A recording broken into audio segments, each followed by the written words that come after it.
토지 시장에 대한 접근은요, 세 가지 측면에서 볼 수가 있습니다. 국가에서 진행하는 국제 사업이 있고요. 그리고 지자체에서 진행하고 있는 지역 현안 사업이라는 게 있습니다. 세 번째로는 민간 건설 사업에서 진행하는 민간 도시 개발 사업이 있는데요. 이 세 가지의 측면에서 토지 시장에 대한 투자로 접근을 하시게 되면 아직은 기회가 있다고 말씀드릴 수 있겠습니다. 올 하반기에 가장 또 부동산의 이슈가 될 수 있는 내용인데요. 토지 보상에 관련된 겁니다. 토지 3기 신도시에 대한 비롯해서 공공택지지구 도시 개발 사업들에 대한 현황이 올 말부터서 내년까지 50조에 해당하는 토지 보상이 풀릴 계획입니다. 그로 인해서 부동산 가격의 상승에 또 하나의 불쏘시개가 되는 게 아닌가 하는 예측을 갖고 있고요.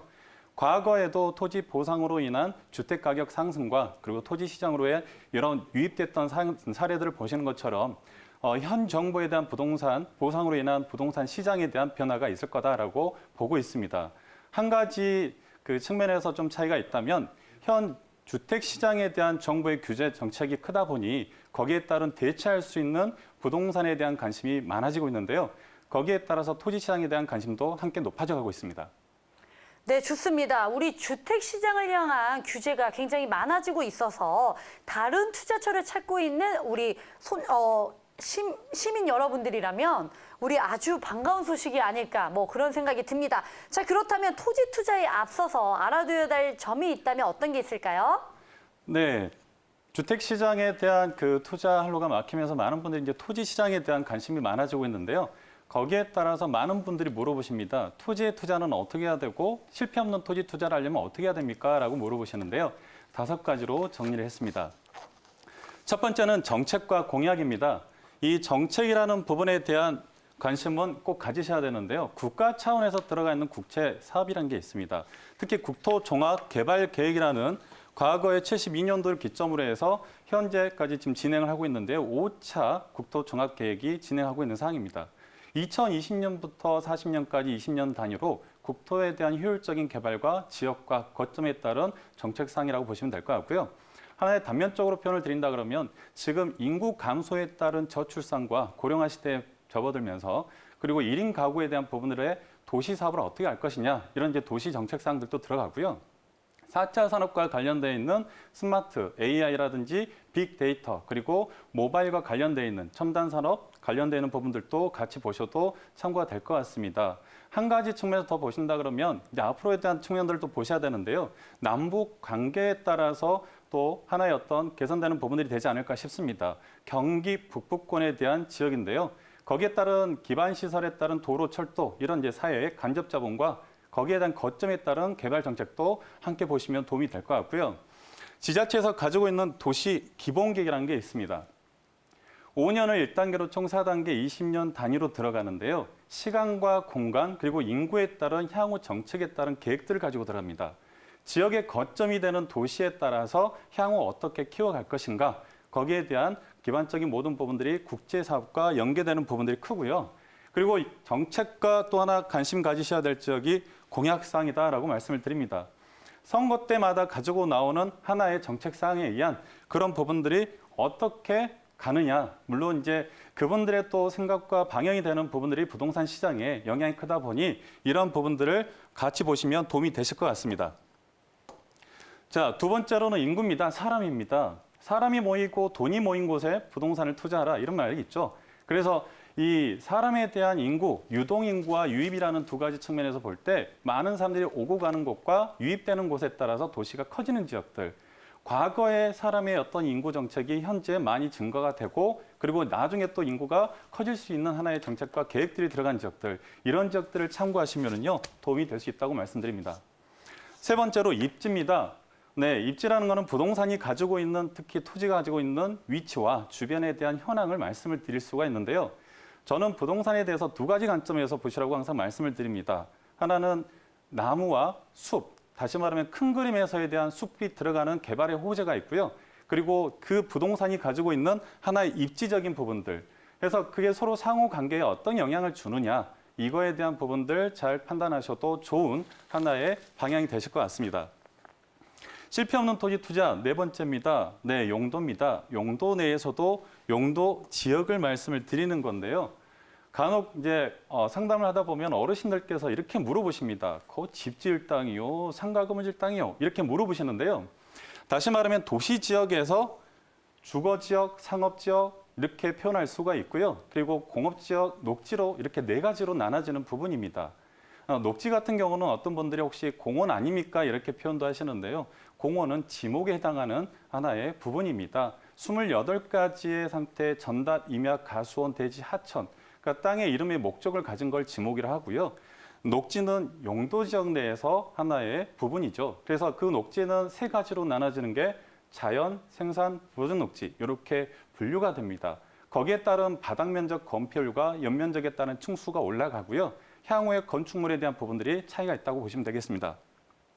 비도시 지역에 따라서 관리 지역이 있고요. 그리고 농림 지역, 그다음에 자연환경 보전 지역이라는 게 있습니다. 특히 자연환경 보전 지역은 모르셔도 될 것 같아요. 중요하지 않기 때문에. 근데 관리 지역에 대한 부분들은 세분화가 되는데요. 계획, 생산, 보전 이렇게 세 개의 관점에서 나눠지고요. 거기에 따른 건폐율과 용적률에 따라서 건축물에 대한 부분들이 또 나눠진다고 보시면 될 것 같습니다. 자, 실패 없는 토지 투자 5번째입니다. 네, 어떻게 보면 가장 또 중요한 하나의 부분인데요. 안고 없는 찐빵 이런 표현 들어보셨죠? 내가 찐빵을 먹으려고 샀는데 열어보니까 안고가 없어요. 그러면 어떠세요? 얼마나 허무하고 황당하고 야 이걸 내가 사야 되나? 라는 후회하는 부분들이 크죠. 그래서 부동산에서는 가장 어떻게 보면 미래의 가치에 대한 평가를 개발의 호재다라고 표현을 합니다. 그러면 이 개발에 대한 호재는 어떤 부분들로 접근을 해야 되느냐? 네 가지로 정리를 했습니다. 첫 번째는 SOC 사업과 관련되어 있는 도로, 항만, 철도에 대한 부분입니다. SOC라는 건 사회 간접자본, 소셜 오브 더 캐피탈 이렇게 얘기를 하죠. 기반 시설입니다. 도로가 없다가 도로가 들어오면 사람이 움직이고 차량들이 또 많이 들어오죠. 그로 인한 부동산에 대한 미치는 영향이 큽니다. 그리고 철도에 대한 부분들도 하나의 교통의 수단이 되는 거고 항만도 마찬가지죠. 이걸 이제 세 번에 나누게 되면 도로는 구도부터서 고속도로까지에 대한 분류를 할 수가 있는데요. 특히 이 고속도로는 달리는 도로입니다. 그렇기 때문에 고속도로에 지을 수 있는 건축물은 휴게소 빼고는 지을 수가 없습니다. 그럼 투자에 대한 관점에서는 어디를 봐야 되느냐? 고속도로는 인터체인지, IC라는 나들목을 집중으로 해서 개발 압력을 받는다라고 보시면 됩니다. 그래서 서울을 중심으로 수도권에 있는 도로적인 현황을 보시게 되면은요. 경부고속도로를 도심도로, 서해안고속도로를 산업도로, 그리고 영동고속도로와 서울 양양간 고속도로를 관광휴양도로, 그리고 중부와 중부 내륙고속도로를 물류도로다라고 이야기도 합니다. 자, 두 번째로는 철도, SOE 사업에 대한 부분이죠. 한마디로 말하면 역세권입니다. 부동산의 꽃 중에 또 역세권이라는 표현도 많이 쓰는데요. 이건 토지뿐만 아니라 부동산의 모든 하나의 정말 중요한 부분이 아닌가 생각을 합니다. 거기에 따른 지하철부터서 GTX 분류가 되는데요. 거기에 또 생겨나는 역사를 중심으로 투자를 하실 때, 관심을 가지실 때 좀 더 좋은 어떤 결과가 되지 않을까 싶고요. 특히 GTX라는 수도권 광역 급행열차, 앞으로 또 교통의 변화가 오죠. 그만큼에 대한 가치에 대한 평가도 될 수 있다고 봅니다. 항만, 우리나라는 수출과 수입의 의존도가 큽니다. 그래서 국가 물류항으로서 거점이 되는 지역들을 중심으로 기업이 모여들고요. 거기에 물류에 또 하나의 거점이 형성이 되면서 기반 시설들이 좋아지는 곳들이 있죠. 그러면 기업이 들어오면서 고용 인구가 늘어나고 거기에 따른 배후 도시라든지 하나의 개발 정책들이 또 수립이 되면서 부동산에 대한 시장의 변화를 줄 수 있는 여건이다라고 보시면 될 것 같습니다. 자, 두 번째로 개발 호재. 신도시 및 그다음에 도시 개발 사업입니다. 지금 3기 신도시 지금 이제 토지 보상과 관련되어 있는 부분하고도 밀접되어 있죠. 허얼벌판에 도시가 들어오면서 하나의 이제 시설적인 부분들이 변화가 됩니다. 부동산이 가장 또 하나의 어떤 변화축이 되는데요. 제가 사례적인 부분들로 경기도 하남 미사지구를 예로 가져왔습니다. 2000년도 초반에 미사지구는 허얼벌판이었습니다. 비닐하우스 촌이었고요. 그리고 이 지역에 대한 부분들은 과거에 그린벨트라 그러죠. 개발 제한구역 98%가 지정이 됐던 거고요. 상수원 보호구역으로 규제가 또 겹겹이 됐던 곳입니다. 그런 지역이 지금 어떻게 되느냐. 172만 평이라는 인구 10만이 상주하는 하나의 도시로서 바뀌었죠. 그러니까 도시가 들어오고 개발이 될 수 있는 하나의 정책에 따라서 또 달라지겠지만 그런 변화되는 지역들에 대한 관심은 꼭 가지셔도 좋을 것 같습니다. 자, 개발 호재 세 번째입니다. 산업단지 및 물류단지 들어가는 지역들인데요. 특히 우리나라는 기업 도시라는 표현을 많이 씁니다. 네, 그래서 기업이 들어가서 대기업에 의한 지역의 브랜드가 또 바뀌는 지역들도 많죠. 하나 예를 들면 울산하면 현대, 포항하면 포스코, 충남 당진하면 현대제철, 또 가까이에는 평택이라는 지역에 삼성, 고덕에 또 들어가 있는 반도체가 있습니다. 하나 예로 제가 평택의 고덕 120만 평에 대한 산업단지가 들어가 있는 사례인데요. 개발되기 전에는 지역 자체가 허허벌판이었습니다. 물론 120만 평의 산업단지와 408만 평의 국제도시가 같이 또 개발이 되는 부분들인데요. 그때 당시에 개발이 들어간 착공 단계일 때 지역에 대한 부분들이 변화가 되고요. 그리고 기반 산업에 대한 시설이 들어오면서 단계적으로 주변에 대한 가치 영향을 미친다라고 보시면 됩니다. 고용 인구가 들어오게 되면 거기에 따른 인구에 따라 도시 정책도 같이 갈 수밖에 없다 보시면 될 것 같고요. 개발 호재 네 번째입니다. 관광 및 휴양단지. 저희 나라는 사계절을 가지고 있죠. 그리고 지금 현 주얼근무제를 합니다. 그래서 국내 관광에 대한 세계적으로도 많이들 오시는데요. 특히 이 관광이라는 부분들은 이제 유동 인구와의 밀접한 부분들도 들 수가 있습니다. 관광지로서의 남이섬, 가평 많이 다녀보셨을 겁니다. 과거에 겨울연가 드라마 촬영으로도 많이 유명했고요. 정동진, 해돋이 보러 많이 또 가족들, 연인들 많이 가셨을 텐데요. 스키장이나 골프장, 리조트가 들어가는 인근의 지역들, 개발 압력 받고요. 그리고 하나의 테마가 들어가 있는 하나의 놀이시설적인 부분들, 이런 지역들에 대한 부동산이 가지고 있는 하나의 호재적인 부분들이라면 관심 갖고 또 접근을 하셔도 좋은 결과가 있을 것 같습니다. 네, 우리 토지 투자에 대해서 꼭 필요한 기초적인 지식에 대해서 아주 자세하게 설명해 주셨고요. 더 궁금한 점이 있거나 우리 자세히 더 토지에 대해서 알고 싶다 하신 분들, 자, 02-2000-4889로 꼭 한번 전화 주시기 바라겠습니다.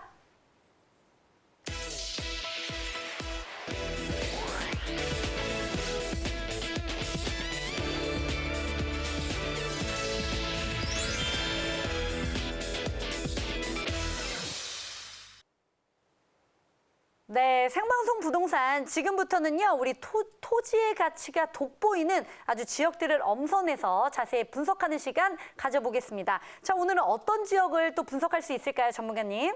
오늘 제가 소개해드릴 지역은요, 용인대인 용인입니다. 경기도 31개 지역 중에서 세 번째로 인구 100만이 넘은 지역인데요.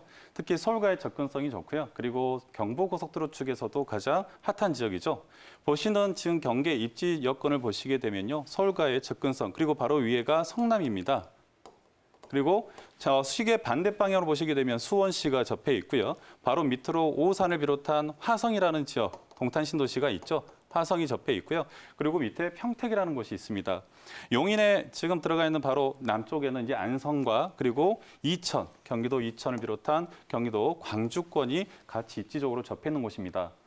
용인은요, 경부고속도로 축에 따라서 그리고 중부고속도로와 함께 하나의 교통의 양쪽에서 받는 샌드위치의 어떤 개발 압력을 받았던 곳입니다. 거기에 지금 영동고속도로가 들어가면서 사통팔달의 신갈분기점으로 개발에 대한, 교통에 대한, 도시에 대한 부분들이 서울과의 접근성적인 부분들까지 같이 있었던 곳이다라고 보시면 될 것 같고요. 자, 용인의 생활권을 나누게 된다 그러면 처인 중심 생활권과 그리고 수지 기흥 생활권으로 세 개의 권역으로 나눌 수 있습니다. 1970년도 경부고속도로가 개통되기 전에는 이 용인이라는 지역은 처인구가 가장 메인 중심 도시였습니다. 그러다가 70년도 경부고속도로 개통되고 나서 서울과의 접근성이 좋아지고 그리고 영동고속도로가 개통이 되면서 신갈이라는 거점의 분기점을 통한 하나의 중심이 수지 기흥권에 모여들게 된 거죠. 그리고 거기에 따라서 이제 교통에 대한 전철 라인이라든지 서울에서 용인간 고속도로에 대한 부분들도 하나의 축으로 되면서 지금의 현재 인구 107만이라는 도시가 앞으로 향후 128만에 대한 계획을 갖고 있는데요. 거기에 지금 현 인구의 77%가 지금 수지 기흥권으로 모여 있다 보셔도 될 것 같습니다. 그러다 보니까 상대적으로 저평가되어 있는 이 처인구라는 지역에 현재 교통적으로 제2 외곽순환도로와 그리고 서울 세종간 고속도로 안성 구간까지 지금 들어가는 부분에 22년 개통 계획인데요. 교통망이 또 하나의 이제 호재로서 접근을 갖고 있습니다. 네, 용인시 철도망을 보시게 되면 노란색으로 접혀 있는 데가 지금 분당선 라인이고요. 그리고 빨간색이 신분당선 라인으로 보시면 됩니다. 특히 신분당선 같은 경우는 강남에서 출발을 해서 네, 판교 그리고 광교 신도시까지 개통이 되어 있는데 거기에 따른 부분에 있어서 지금 수원의 홍매실까지 연장되는 부분들 진행하고 있고요. 추후에 하성으로도 가야 되지 않느냐 이야기를 하고 있습니다. 동서축으로 연결되어 있는 기흥에서 들어가 있는 용인 경전철 에버랜드까지 개통이 되어 있고요. 지금 수서에서 광주 구간이 확정이 되다 보니 연장선으로 에버랜드에서 남사, 동탄으로 가야 되지 않느냐 이야기가 또 되고 있습니다. 거기에 따라 신봉, 그래서 동백 구간 라인 자체 보고 있고요. 그리고 기흥에서 지금 광교, 중앙광교까지 경전철 라인 연장 이야기도 나오고 있죠.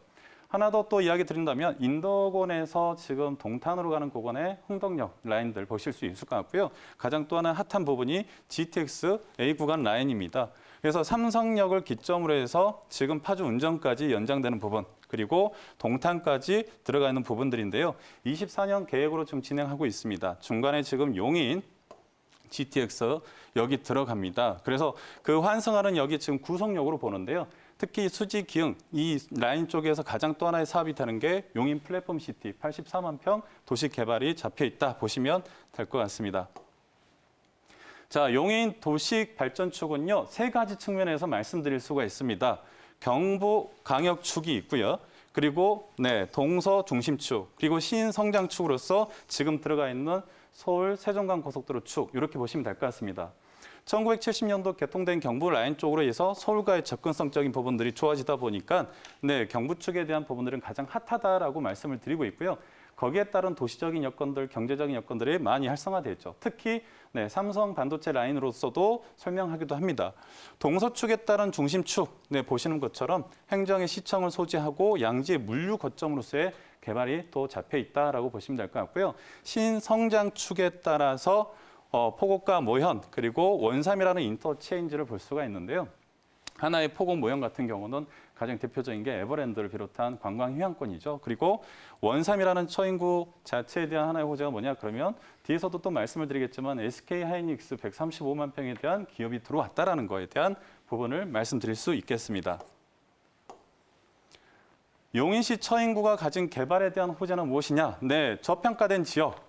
상대적으로 수지 기흥구보다 저평가가 돼 있기 때문에 향후 앞으로 개발에 대한 가치가 크다라고 말씀드릴 수 있을 것 같고요. 이 저평가된 가장 또 하나의 이유가 뭐냐 그러면 교통에 대한 부분입니다. 접근성이 떨어지기 때문에 개발에 대한 압력 자체가 부족한 거죠. 그러면 지금 현재 처인구에 대한 앞으로의 또 호재가 되는 부분들은 수도권 제2의 악순환도로하고 서울 세종간 고속도로에 대한 접근성의 인터체인지가 열리게 되면 상당수 많은 부분들이 변화가 되겠다 말씀드릴 수 있고요. 거기에 따른 SK 하이닉스 135만 평에 대한 처인구 원삼에 대한 가치 변화, 지역 정원 관심 가지셔도 좋을 것 같습니다. 양지에 지금 CJ 물류단지 들어와 있고요. 용인 국제 물류단지 30만 평에 대한 준하는 이상 지금 진행하는 사업으로 가고 있습니다. 그리고 주변으로 처인구의 용인 테크노밸리를 비롯한 덕성 2산업단지와 그 외 산업단지 공업지역들에 대한 부분들도 활발하게 진행되고 있고요. 기업이 들어오게 되면 고용 인구로 인한 도시 개발 사업도 추가적으로 같이 본다라고 보시면 되겠습니다. 자, 처인구 중심권역에 대한 부분들 구상도인데요. 시청을 소재하고 있는 지역입니다. 그래서 시청의 행정타운을 중심으로 보고 있고요. 남사 이동 지역 같은 경우는 남사 IC, 지금 현재 경부 축에 따라서 공사를 하고 있습니다. 그래서 문이 열리게 되면 가장 또 하나 영향을 받는 게 오산이라든지 화성에 대한 부분하고 평택에 대한 부분들도 같이 볼 수 있을 것 같고요. 거기에 따라서에 대한 입지 관심 가지셔도 좋을 것 같습니다.